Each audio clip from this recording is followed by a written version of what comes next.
বাবার আজকে ব্রাজিল খেলবে, আর্জেন্টিনা খেলবে, কথা এই যে রাস্তা গেলাম এই মোড়ের ভিতর কত টাকার ব্যয় করে তারা এই পতাকা তুলেছে, পতাকা বানিয়েছে, পতাকা উড়াচ্ছে। আচ্ছা, এদের সাথে আমাদের কিসের সম্পর্ক বলেন? না ইসলামী ইমানি ভাইয়ের সম্পর্ক, হ্যাঁ, না দেশি ভাইয়ের সম্পর্ক। এদের সাথে তো কোনো ন্যূনতম কোনো সম্পর্কই আমাদের নাই, অথচ তারা সম্পূর্ণ ইসলাম বিদ্বেষী। যখন নাকি মুসলমানদেরকে মারার জন্য ট্রাম্প বলল ফিলিস্তিনে আমরা যুদ্ধ করব, তখন কিন্তু এই আর্জেন্টিনায় তারা হাততালি দিয়ে তারা সমর্থন জানিয়েছে। এই ব্রাজিল সম্পূর্ণ একটা ইসলাম বিদ্বেষী দেশ, সম্পূর্ণ বেহায়া একটা দেশ। এই সমস্ত দেশকে আমরা সাপোর্ট করতেছি, সাপোর্ট করে হাজার হাজার টাকা খরচ করতেছি। ও আমার বাবারা, ভাইয়েরা, যুবক ভাইয়েরা, এই তিন দেশিদের একটা গেঞ্জি গায়ে দেওয়ার আগে চিন্তা করেছি আমার বাবার শরীরে যে 2 বছর আগে যে জামাটা ছিল সেটা নতুন হয়েছে কিনা, আমার মায়ের একটা কাপড়ের দরকার আছে কিনা, কেউ চিন্তা করি না। যাইতেছে আমল করতে চাইতেছে না।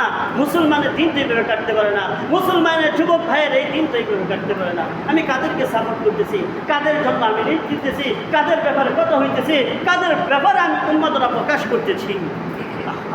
এটা সম্পূর্ণ হারাম বিষয়। এই হারাম বিষয়ের জন্য আমি উন্মাদনা প্রকাশ করতেছি, এটাও হারাম, এটাও হারাম। অতএব আমাদের সকলকেই এখান থেকে ফিরে আসতে হবে। এবং ভাইয়েরা, কারো বিপক্ষে বলার উদ্দেশ্য নয়, কারো পক্ষে উদ্দেশ্য নয়, কথাটা বোঝার চেষ্টা করেন। আমি যেই খেলায় দেখি কিনা কেন যেটাই করেন, এটা সম্পূর্ণ হারাম। তো এই হারাম বিষয়ে আমি কেন এত উন্মাদনা প্রকাশ করব? কেনই বা আমি এর জন্য টাকা খরচ করব? কেনই বা আমি এর জন্য রাত জেগে থাকবো? আহা, আল্লাহ যে আমাকে চোখ দিয়েছে, আল্লাহকে যে আমাকে এই যে শরীরটা দিয়েছে, যুবক ভাইয়েরা, চায় আল্লাহ ফজরের সময়, হ্যাঁ ফজরের আগে আল্লাহ কয়েকজন যুবক আছেন আল্লাহকে মহব্বত করে ভালোবেসে আল্লাহর কুদরতি কদমে সেজদা দেওয়ার জন্য একদিন তাহাজ্জুদ করতেছেন। নিজেদেরকে মুসলমান দাবি করেন।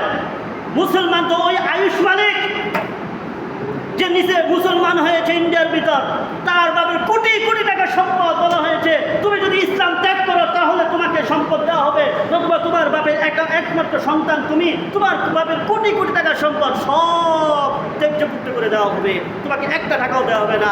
বলতেছে আমার হাতে যদি সূর্য এক হাতে দেওয়া হয়, আরেক হাতে যদি ইসলামকে দেওয়া হয়, তাহলে ইসলামকে গ্রহণ করব। আমি সম্পদ চাই না, আমি কিছুই চাই না। বাবার যত কোটি কোটি টাকার সম্পদ আছে ত্যায্যপুত্র করে দেয়, কোনো সমস্যা নাই। আমি ইসলাম খুঁজে খুঁজে ইসলামকে পেয়েছি, খুঁজে খুঁজে আমি ইসলামকে পেয়েছি। আজকে যদি আমরা এরকমভাবে খুঁজে খুঁজে ইসলামকে গ্রহণ করা লাগতো, তাহলে ইসলামের মর্যাদা বুঝতাম। আর এই আয়ুষ মালিক খুঁজে খুঁজে ইসলাম গ্রহণ করেছে, এই জন্য আমরা মর্যাদা বুঝেছে। আর আমরা বুঝি নাই, কারণটা কি?